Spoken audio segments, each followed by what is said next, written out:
Yo, welcome to the No Limit Podcast, also known as the No Limit Podcast, because you're here once again with not two, but three pretty ass white dudes.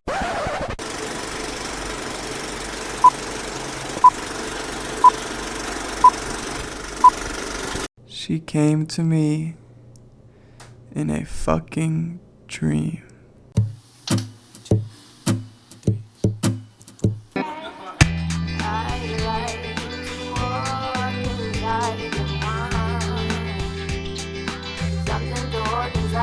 Can you even believe it?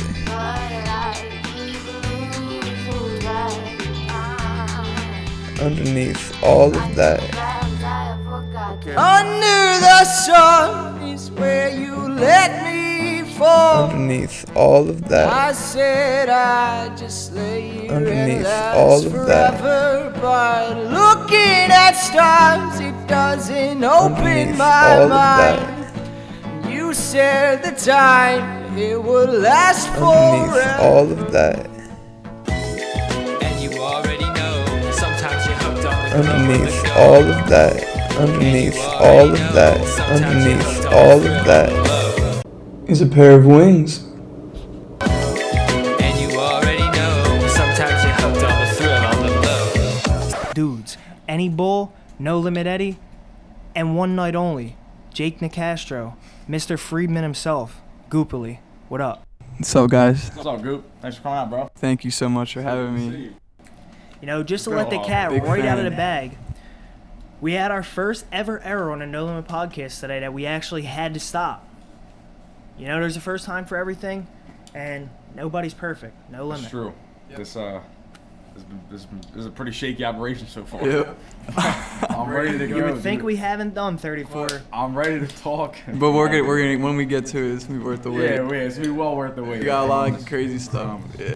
It'll be all right. I So mean, this- there won't be a wait for you. You're just gonna get it right on your feet. But for us, it's been a little bit wait. We're excited to talk. We gotta get into A it. little bit. Yeah. So how we know this guy right here, he's friends with a crucial part of the pod, Kev. He helps us film. And what they did together is an amazing feat. Thanks, man. Completed an entire short film on what we just found out on the last 1/3 episode that we recorded was a $20 budget completely spent on Gas money. gas Gas money. from who? Let's get a little refresher on who was involved in the film. Yeah, so it was me and Kev came up with the idea, but the person you're referencing now is our good friend Van. And Van actually drove the car for most of the scenes in the movie, and he woke up really early, so we had to pay Van, get him some food. We went to 7-Eleven that one time, and it was crazy. We almost so this guy pulled a shiv on Kev or something. It was crazy, but this guy Van is a great guy, a great friend of ours. So Van with the car, Van with the car. and Yeah. you had to pay him gas money. And food money, yeah. All right, so we got him Shout out past. Van, No Limit legend. Hope We you're got- watching, Van. Hope you're well. So we got him past the important stuff, who Van is. Let's hear about the title of the movie. Wait, I want to hear more about Kev getting a shit pull him at 7-Eleven. That one time in 7-Eleven. We'll let Van come on and So tell that story. on set of the film, Yep, the film is called Empty Angel Idiot. Kev was shivved and set up. Yep. Yeah, it was hairy, but Empty Angel Idiot, 18-minute short film. What's the general theme? You don't General want to give too much away, theme? obviously you haven't released it yet. I came up with a little log line. I think we had an assignment for class. I said it an esoteric poet takes a psychedelic journey to find the girl of his dreams.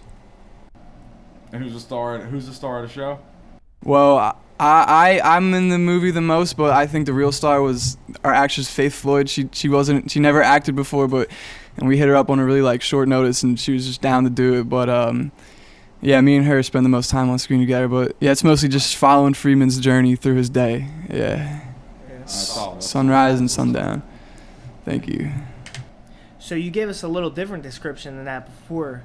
I was more Behind, interested in that one. yep. So that was that was from the theme of the movie, but for the title, Empty Angel Idiot is more just the idea of any creative pursuit you do, you have this angel or goal, the dream, the dream that you're going for, and with creative work, you either give up and look like an idiot, or you could just keep working tirelessly and still end up looking like an idiot because it could just never take off for you. And that's like kind of the position Kev and I were in, like when we were writing it and like trying to figure out like how to make it. Yeah. Yep. Anything you do, there's kind of that thing in the back of your mind of no matter how hard you go, no matter how perfect you think everything that you put out is, it just doesn't work out. There's always that option. Exactly. Everyone like with content creation or music, whatever they're going for and striving for, they all have that feeling. It's either, I'm gonna do this. Yeah. I'm gonna stop doing it. I'm gonna be such an idiot. Yeah, If I keep doing this and like it doesn't pan out, I'm gonna be an idiot. Yeah, and in the movie, like for Friedman, it's like poetry. Yeah, it's like he's always trying to like write the best poem, you know, that could take him where he wants to go, and you know, we have to see what happens. You know. You don't want to give away too much yet. You were ready right there. That brain close was like you were about to say something that might happen. So we don't want to give away too much. Goes many directions. Yeah, no, we want to save it for the release. So right now, obviously, people can't watch it. Yeah. It's not publicly released yet, but that's kind of what you're on here to do, talk about it for a more public release. Yeah. But where have you shown it so far, and what has been the reaction to it? Yeah, so have people gotten that message that you just explained? That's like so you know, you can't really consider something, in my opinion, like a movie to be done until like people have actually seen it, and like I've asked them if they've understood the deeper meaning of it, and like so right now it's just kind of on a Google Drive because we still have to do some audio stuff, and you know, we're gonna try to submit to film festivals in the fall, and I'm not really sure like if there's allowed to be on public links right now, like, you know, 'cause I think some festivals like don't let you have it publicly if you're gonna submit it to their festival or whatever, if they accept it. But so yeah, we just had like kind of little premieres. I had a premiere at our friend Face House, who was in it, like out in LA, and with like Van was there, all showed up in suits and stuff. It was crazy. Like sure, he had more gas. Yeah, he full trunk, and so we had a premiere there, and then I just had a premiere like with my roommates, and then Kev was out in Miami showing some people it too, and showed you guys it, but we're trying to have like a real Philadelphia Delco release in the month that I'm here, and then more people will see, and then hopefully we'll put it up on YouTube. Like yeah, for sure. Now like the people you've seen it, obviously like, you've shown us a little bit, like you've shown like a little bit to us, like some other people, like you had the little party at Face House. Like, did it resonate with the people that you talked to? Yeah, it did. That's a cool thing, which is like even cooler though, is like a lot of people interpret it different ways. You know what I'm saying? Yeah. Like some people, you know, might think it's not even about. Which when I watched the film, I definitely think that it's something that's going to be taken like that. Yeah. People are going to interpret it a lot of different ways. The story isn't so direct, take it the wrong straightforward. Way. You gotta, you know, you kind of make a meaning of it yourself. But if you read that tagline that you put on it, that'll formulate. Yeah.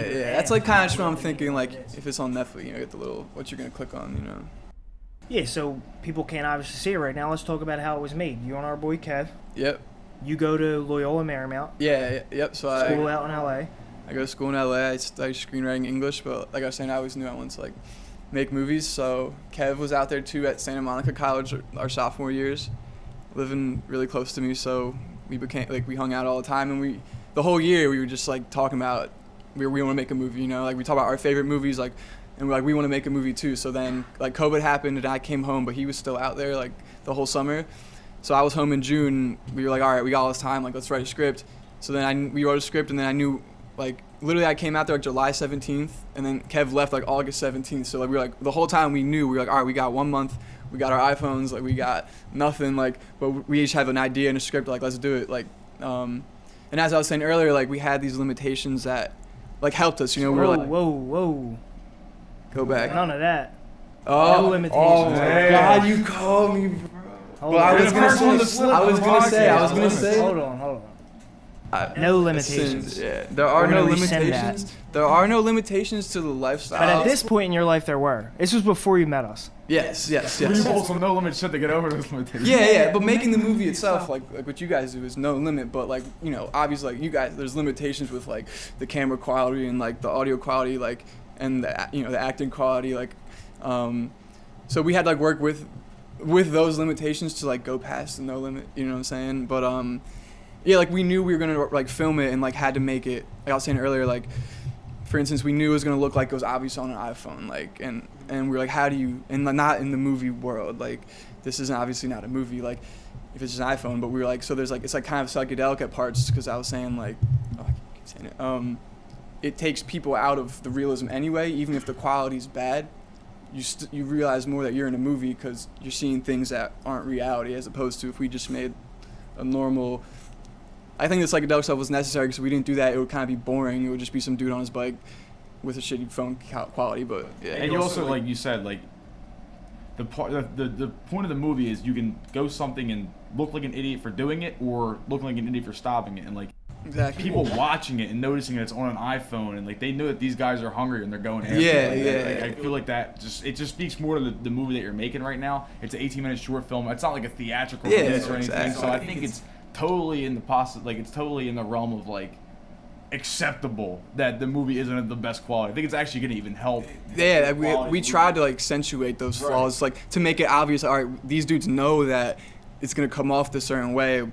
How can they use that? Because filmmakers just telling a story. Like you use every aspect of the sound or what you see to tell the story. So, for instance, like some points, just the audio quality is like more harsh, and in my opinion, it kind of gets people snaps. Like if you're not paying attention, like oh now you are. Like you go back to limitations when it comes to movies. Like just to give an example, like Star Wars. When they were making the first Star Wars movie, they used toys and like just camera angles. Yeah, to make it look like they were like giant ships in space and stuff. So like they had limitations that they had to overcome by using practical effects and and camera angles and stuff like that. So it's the same exact thing, just in a different kind of way. Yeah, well, you sent me the link to the whole thing, and what I would say about it is that the things you're talking about, like this creator dilemma where you're either going to look like an idiot because you quit what you're doing, or you're going to look like an idiot because you continued forever but never really made it.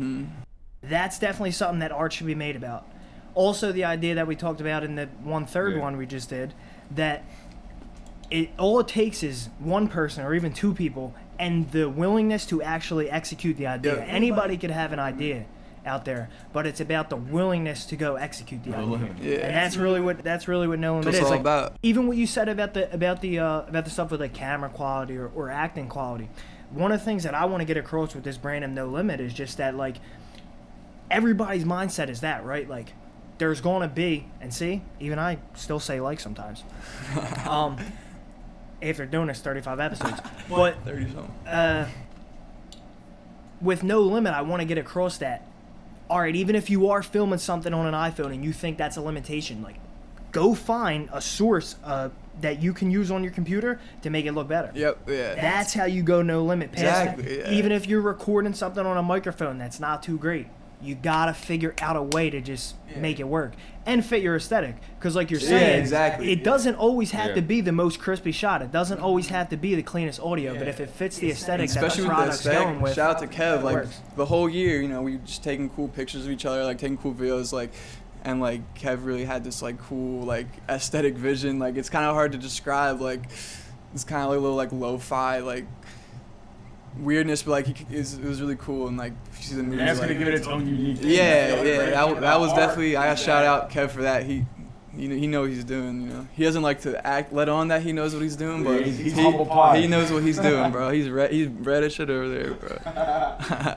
Nah, but that's what makes it art, though.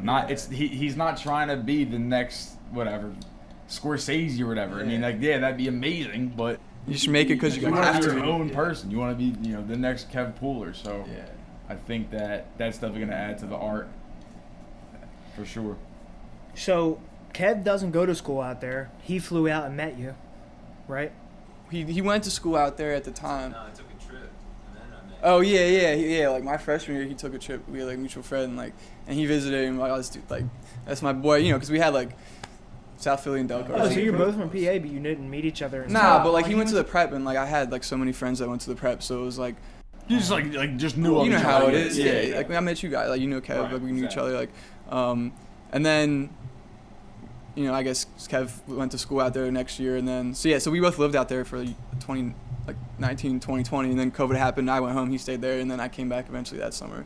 But for the movie, you were still in school there. He flew out. Nah, he was like living there the summer. Like his lease went up in like August. That's why he had left August 17th, and so like my apartment lease started like early July. So like I went out there, like we had like a month when I got there, and then before he left. So that whole month we just had. And you executed this idea from the very beginning, right? Like you did the screenplay and Yeah. everything too. Yeah, well, we came up with like the idea together, and what we want to, like, the message and, like, the characters and stuff. And, yeah, I like, typed it all up, you know what I'm saying? Yeah, it's, like, pretty narration-based. Did it take, like, a while to come up with it? Like, how long would you say, like, the whole, like, creation process of it? The script? Yeah. The idea? Not long. We knew, yeah, like a month. Yeah, and it's, like, the movie's, like, very character developed, and, like, basically we just kind of had to develop, like, this character first. And then from there, we were like, all right, what's he do? Like, he wants something, like, I don't know. Yeah, it just kind of just came together. Yeah. We kind of knew, like, the themes we want to go for. We knew, like, the similar people influences. For those who don't know, No Limit Eddie, also former film student, 2 years. So I know these terms. Would you consider your film a character piece? Yeah, now definitely. It's a character study, but, like, he said media czar, he knows. It's definitely a character study, but it's not in a way that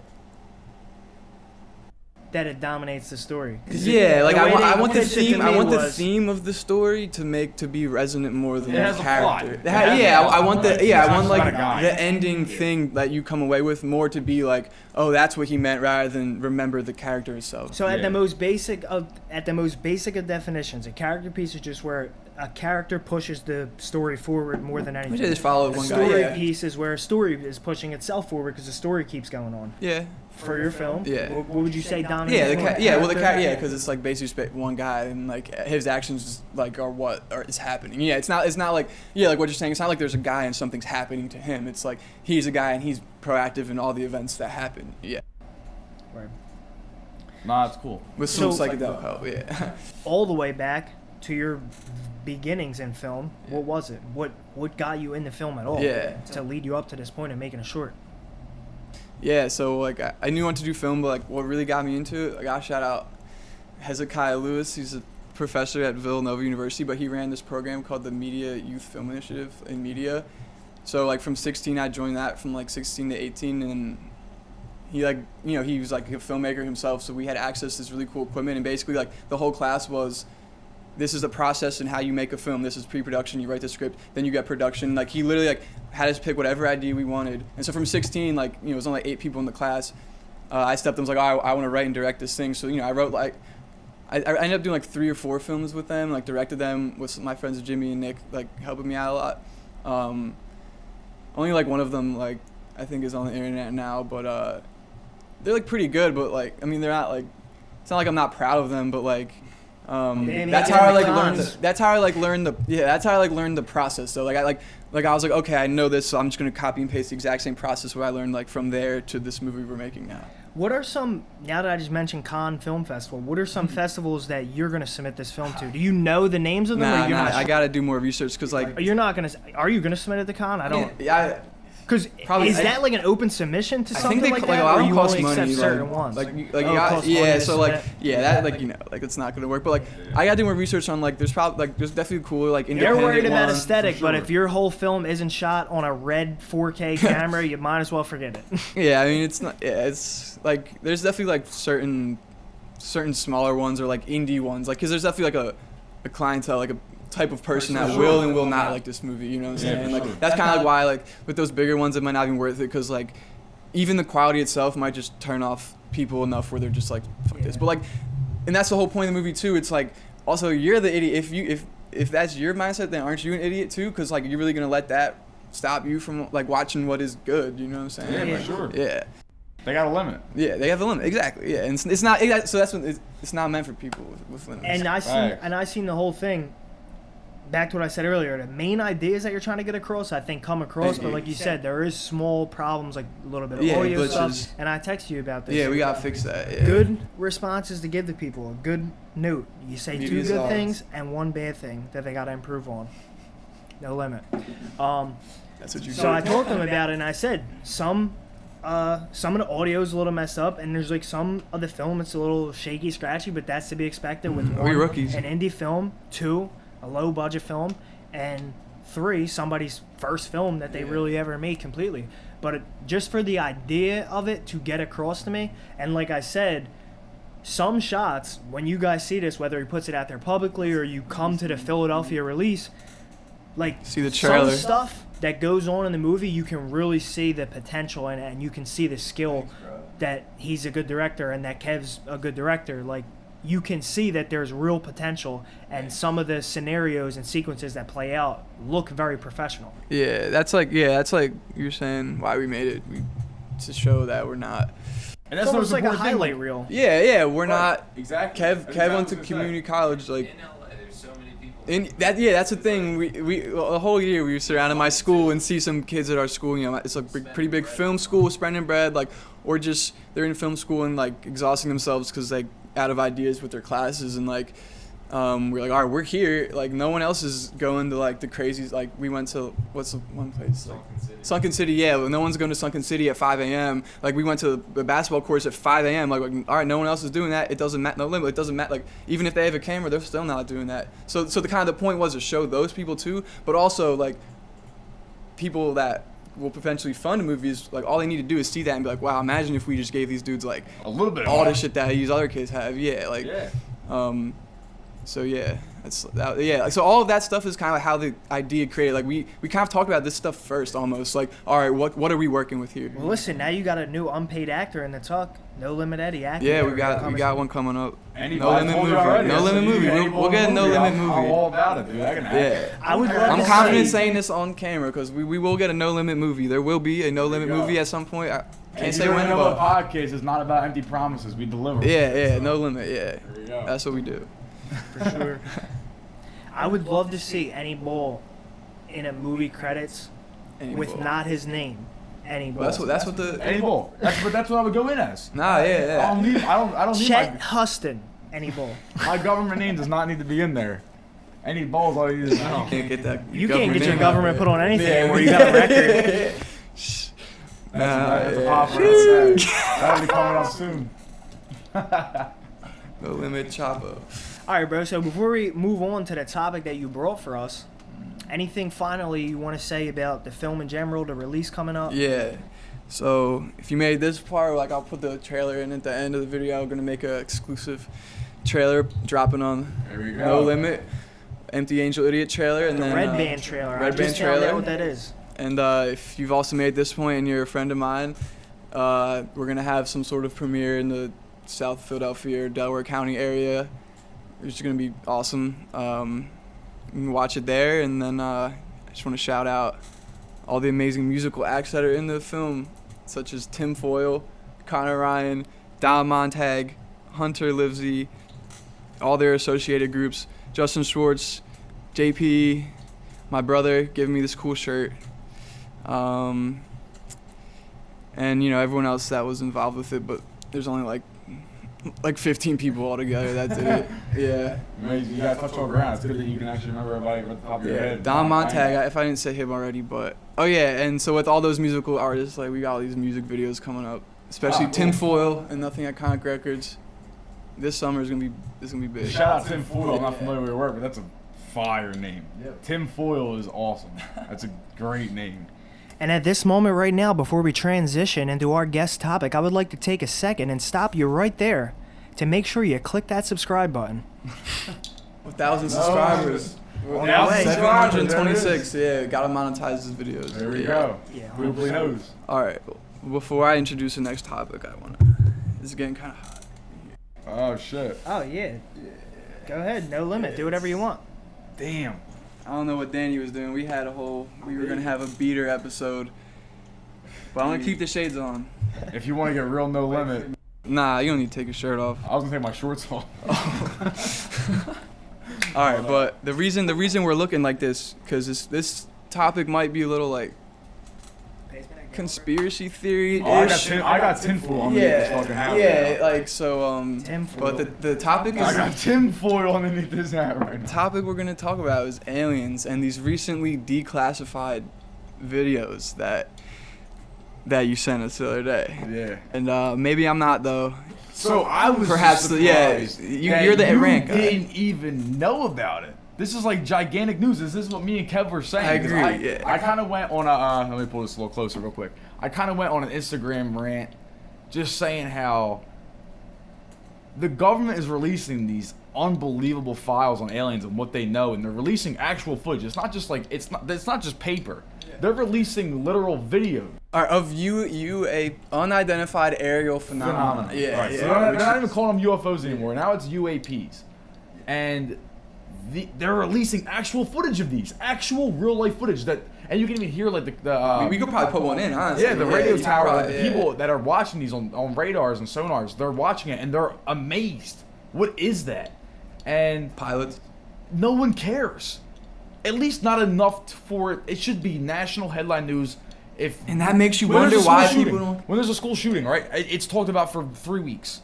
The government released I know, and UFO footage, We're gonna and there's sound nothing. like, but like, dude, like they probably if it's something super classified that the government doesn't. It's wanna still know, in control. And you're kind of joking yourself if you don't think that if it's something really classified that the government does not want the news sphere to be talking about and keeping under wraps, like they have the power to do that. Like I mean, it's not like on some like probably like censoring stuff, but like if it is aliens or some type of technology. No, like, you went right into it off the bat.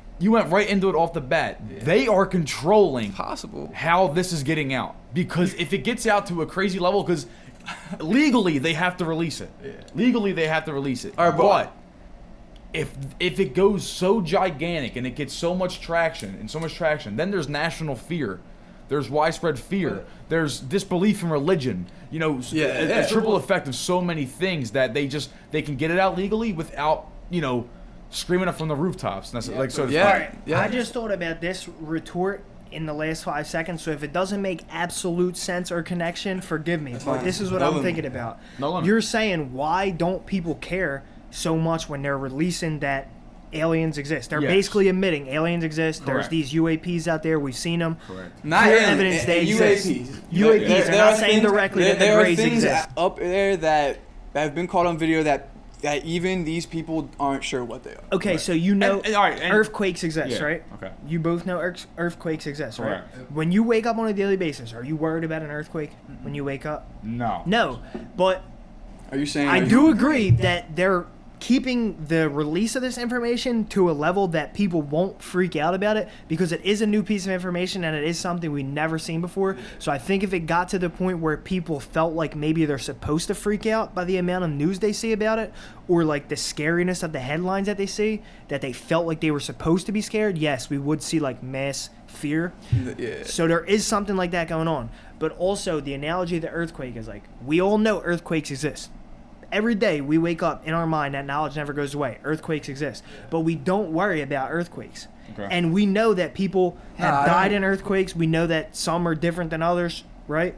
We don't know anything about these aliens. We don't even know if they would be lethal, if they would be deadly, if they would hate us or not. So put that in, and then also think about, even though we're admitting they exist, it would be like, let's say earthquakes only happen in certain places, which they do, and in other places people didn't know about them, and then all of a sudden the government started slowly releasing, well, these underground tectonic plate shifts that could actually kill you by you falling into the magma of Earth exist.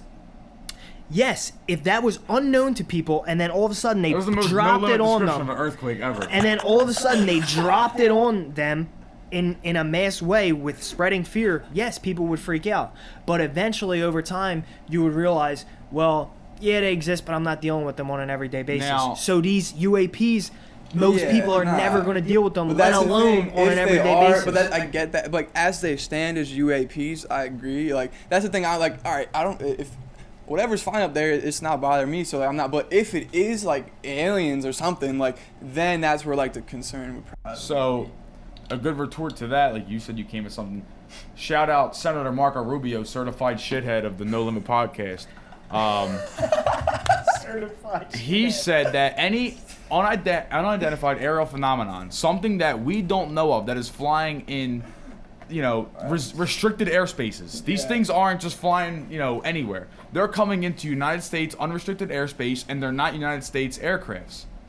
That means that they are a direct threat to the United States of America, regardless of who they are, where they're coming from. but- Is it possible that it's some top secret Russian or China technology? Is it possible that it's some top secret United States government technology that we just don't know about as a public? Sure. But anything that enters unrestricted airspace as you know, as an American, you take that as a threat because we don't know exactly what it is, and it should be shot out of our thing or investigated. And they're trying to investigate it, but that's the thing. Like, so if it is like I was saying that if it was China or Russia, if our enemies had the capability of making something like this, we probably would. You would know at least a little bit. But that's what I'm saying. So if it's our own technology, and this is, so I was talking to my brother Casey, shout out him. He's one of the most knowledgeable owner of the Wade Boggs jersey. Yeah. Gave me that dope jersey. But he's a political scientist. He's the most knowledgeable people about military and government and like everything. And he's also like not as skeptical as I am, but he was like, this is most likely like new United States air technology. But the reason he thinks that is he pointed me to some very specific like technologies. Like there's this thing called, let me find it. We could throw up like a picture of it or something. Of course. At this point, you gotta know that. It's called the Lockheed 7R7 SR-71 Blackbird, and it like travels at almost like supersonic. You know, this is obviously not the total right description of it, but it looks like this. It looks pretty similar to the one video. It travels in space, like it can go to space, and it travels at near like hypersonic speed or something. And this came out in 1966. So what he was saying is like this is almost alien technology. Like it's really high intensity technology that came out in 1966 that most people don't know about. So it's very possible that we are way farther along technologically with the government money and like with our defenses like than thought possible. You think about how much money. Yeah. How much money. And what's the point? And what's the point in doing it without telling us? Like that's pretty cool. But that's the thing too. Like there's a hypersonic missile. My brother said there's a missile that can get us that can get from Denver to New York in 7 minutes. Yeah. That's alien. Like to most people, like the concept of that like is really hard to believe. Like that's really I guess what he was saying is like there might be some really intense technologies that we just can't even conceive of yet that have been existed by humans. And it would kind of make sense to keep that under wraps for the purposes of like China and Russia not. But that being said, that's not totally what I think. But that's what someone who's like knows more about military stuff. Just to go off on that. Yeah. If it was something that we're just trying to hide from China or Russia, that we have this great technology, why would our own country make our own Pentagon release it to the world? Maybe to cover it up more, though. You know, make people think. I just don't believe that. And now you have government officials saying that we have, in the past, not recently, but in the past, we have uncovered exotic materials from these crafts, and we've investigated them. Now you have Bob Lazar, right? Bob Lazar's been telling this story since the '80s of how he was hired at Area 51. No, he was hired at Area 51. There was a guy on another podcast that like swears up and down he was abducted by aliens. Oh, people say it all the time. Recount the whole story. You can look at that. You can look up that shit all night long on the internet. You can find videos and videos and videos and videos of people saying that they were abducted by aliens. But Bob Lazar was hired at Area 51, and he was hired to reverse engineer alien aircrafts. He was just a genius. He was building like crazy shit when he was like 12. He had like an engineering mind from the get-go, right?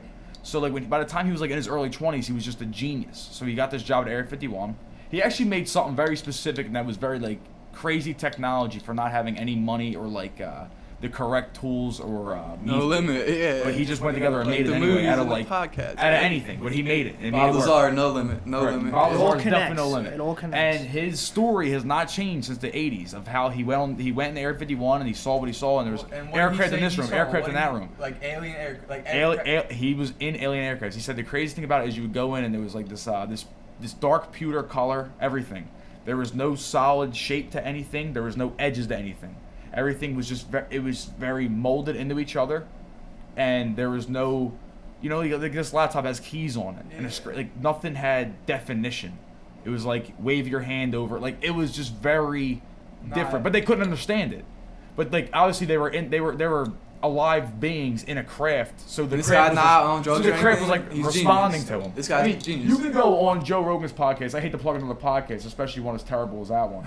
But you can go on Joe Rogan's podcast. I fuck with that podcast. Nah, that podcast sucks. Joe Rogan's a clown, dude. And you can go on Bob Lazar's episode. Instant beef. And you can get the direct story from him, but it's incredible what he says. And that came out maybe a year or two ago. And now with all this new information coming out and government officials saying they've uncovered exotic materials, even Barack Obama was on Colbert and he made a joke saying that, yeah, I know some stuff, but I can't let you know. So My man's just hair went ramping gray up. in 3.5 years. Why? He knows some Because shit. he knows that they're like, you know, knows they're some poking shit. aliens with knives every day in Area 51, and the Pentagon's got videos of alien. This alien Who knows aircraft what else he's went poking from every day. the sky Pizzagate, into look it the up. water. It disappeared. Came up 60 miles down. That one, the pill came up 60 miles away. The pill ones are instantly. interesting because, well, did Bob Lazar say anything about like were they pill shaped too or no? No, he said that they had a few and they were different shapes. But they Because had a few in something their that custody. like is, I might be consistent to like the few things I know about this stuff is like the like the pill shape, like those videos, they're like literally like a pill, like a circle, Yeah. just moving, propelling itself with like literally like that one. Like, come on, can humans make us a tic tac that flies with no? At supersonic speed. Yeah, you ever been on that ride down the shore? So It is. That's what they put you in. now, No limit. in that 60 minutes, the guy said here, John, bro. he's fly 13 The miles. aliens got their whole joint from Maurice Pier. All their blueprints. That's where all the lights come from and shit. That's where aliens are gonna land, bro. All right. Like they were like, damn, they got these people in a slingshot just going 300 miles an hour into the sky. Nothing happens to them. We gotta work on this. In this 60 minutes piece, this guy says these things fly 13,000 miles per hour. Oh my He said the God. only technology that we know of can fly about 1,500. And they can not only can they fly 13,000 miles per hour, but they can stop on a dime. They can go from 80,000 feet down to ocean level instantly within seconds with Because the they same thought no acceleration. limit. They thought no limit. At some point, they What's had that? a vehicle. But this is the thing, you all. It defies all of the physics. I that guess we it's know up of. to the people to trust though. Like trust these people that are, I don't know. At some These point, people they did had a work in the vehicle that government. went 1,500, But and yo- they looked at it and said, "We're gonna find a way to make this go 13,000." But you never know, They bro. did Like it. what if? I mean, I'm not saying it's not possible. yeah, I'm not saying I'm like saying it's that not this is the case either. But like you could have just gotten a couple like disgruntled pilots or like that wanted something like, oh yeah, we were up there. Look at we saw this. You know what I'm saying? Like, I mean The only those thing that goes videos in the now. video- it's because there's videos. Now attached to there's them. videos It's and proof. but my brother did say this. He was like, okay, if this was alien technology, you don't think they would have thought on how to get off radar, like how to because it shows up on radar. So like if this is alien technology, like, would they really not be able to? They can evade radar though. They can only catch them for like split seconds at a time sometimes. It's not like they get like a clear shot all the way through. Because it could be like a And radar. he's It could be expert. like And you can he is hear an expert. You gotta, that's why I got and questions. you can hear like the air traffic controllers like what the controlling this fuck? stuff. They're He's like, in the I got back. him, I got it. Like they're hyped because they're like watching this Yeah. shit. Like I got I tinfoil know, under this yeah. fucking hat, dude. I'm going balls to the wall with this. This is all happening before next month is when they're supposed to release all the actual files. This is premature. We're gonna be ahead of the way. We got. They're blowing the load early. I don't know what's gonna Have happen in faith, June. my man. I don't know what's Yeah, we gonna got happen to in pray to June. God, but you think aliens will be beefing if like they came to us? Like, I think that they are here. The one guy You said come that in he's seen peace? them every day for years. They are here every single day. watching they're- us, you think? whether they're Alright, watching so us, if you- they're yeah. keeping us in check, or what. But they're here every Like on single some day. protective Is shit? nuclear war so much of a threat that they know that that's a threat, and that they're just keeping it? They're policing it because they know how important Earth is to the actual know universe, about and we that. don't. Yeah, you on some Dude, I'll go crazy on this. You know what I mean? Shit, This is what I said. This is the Da Vinci Code, Yeah. and I'm about to crack it. This is what I said, dude. You The better other get day, bro. abducted. Yo, Animal's not As coming as back, far as bro. your question on if they're coming down to beef or not, let it be known right now. I, No Limit Eddie, don't care if they're coming down to beef, because just like the ghosts in my house late night when all the lights are out, who the fuck is the demon walking these halls? Not you. It's me. You need to fear something when I'm fucking walking through the halls. You better get your ass back in the closet when I'm walking through the halls at night in the dark, bitch. And that's what I would say to the aliens too. You show up on Snyder fucking Avenue and fuck with me, you got a problem. I'm the problem when it comes to me and fucking aliens beefing. Fuck out of here. This is my planet. The Raven. This is home turf. He's the Raven. Fuck out of here. No limit to nothing. No limit to I will beat the You're gonna alien's be ass. fucking sorry as shit when the aliens zap the shit out of your brain. They are. Sticking probes in your butt. What's up? Probe right in the booty. We're gonna Nah. end on that fucking note. There we go. It's been it for the No Limit Podcast. Shout out Goopily. Yeah. If you want to, show up Thanks, to guys. the Idiot, Empty yeah. Angel Idiot premiere. And if you're an alien and you show up, instant Fuck with beef. us. Come to the premiere though if you're an alien, because you might learn some stuff about. If you're an alien right now and you're watching this, please show up to the fucking premiere so I can die happy. Keeping the shades That's all on. I want, alright? Unlike the movie. There we go.